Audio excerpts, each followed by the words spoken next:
स्वागत है आपका मेरे चैनल कहानीज में। आज की कहानी का शीर्षक है गरीब बच्चे का सपना, घर में हो एसी अपना। गर्मी अपने चरम पर थी।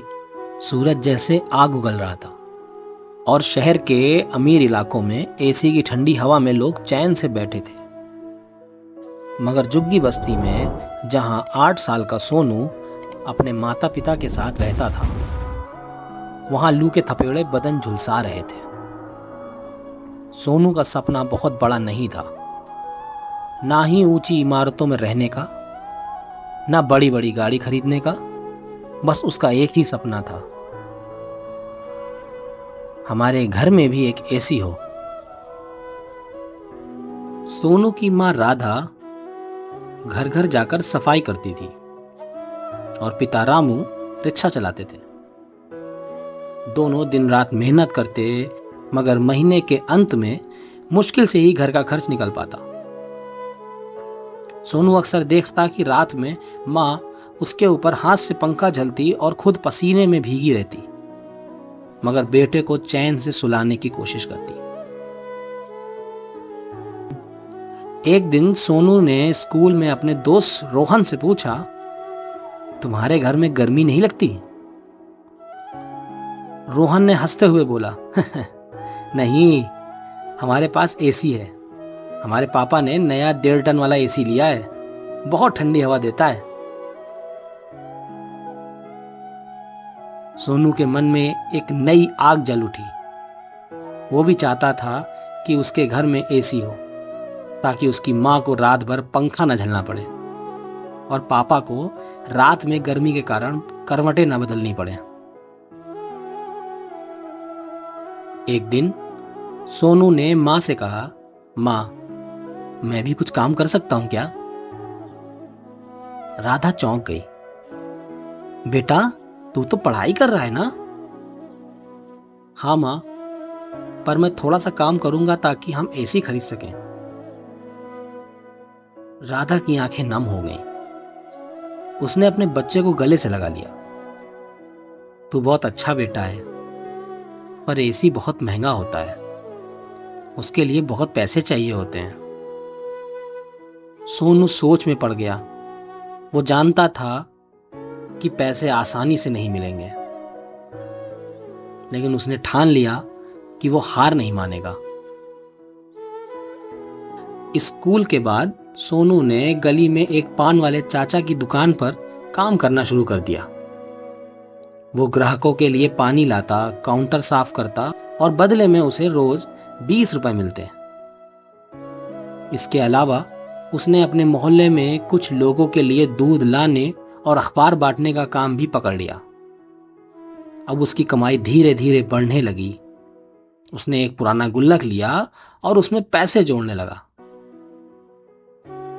महीनों बीत गए।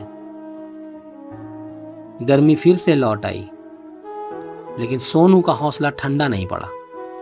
वो रोज अपने गुल्लक को देखता और सोचता, बस थोड़े से पैसे और फिर हमारा भी एसी होगा।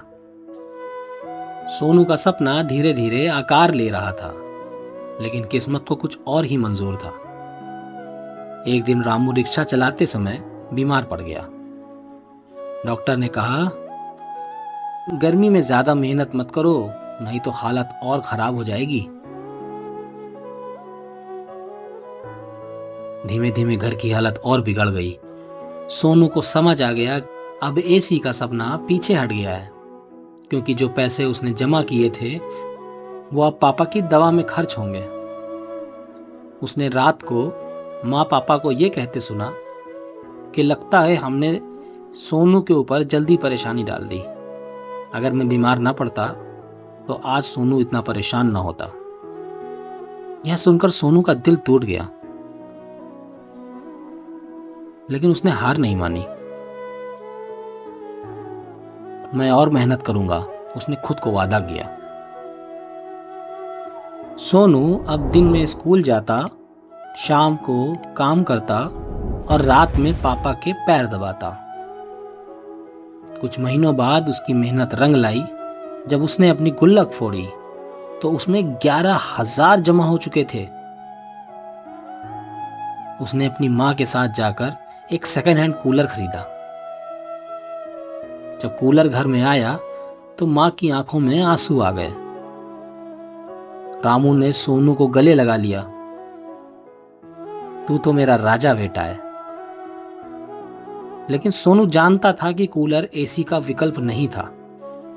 अभी हमारा असली सपना पूरा नहीं हुआ, उसने खुद से कहा।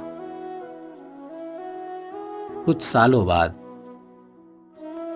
जब सोनू ने मेहनत से पढ़ाई कर एक अच्छी नौकरी पाई तो पहला काम उसने अपने माता पिता को एक बड़ा तोहफा देने का किया। लेकिन ये एसी नहीं था, ये था एक नया घर।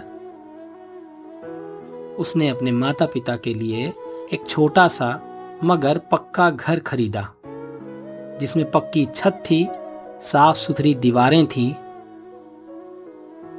हाँ, इस बार सिर्फ एसी ही नहीं था, पूरी ठंडक से भरी एक जिंदगी थी।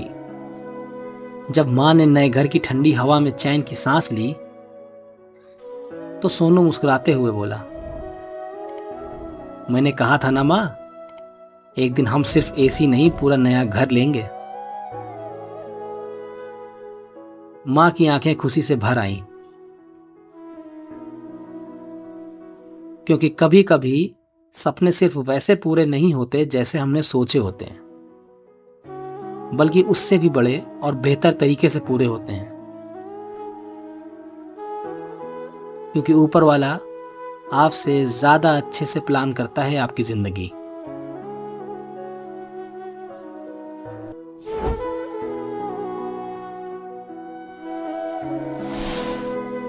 अगर मेरी कहानी आप सबको अच्छी लगे, आपके दिल को छू जाए या कुछ सिखाए तो सब्सक्राइब करना ना भूलें। आपका एक सब्सक्राइब मुझे बहुत खुशी देगा। और कमेंट में ये ज़रूर बताएं कि किस टॉपिक पे कहानी चाहिए। मैं कोशिश करूँगा इंशाल्लाह लिख सकूँ। शुक्रिया आप सबका।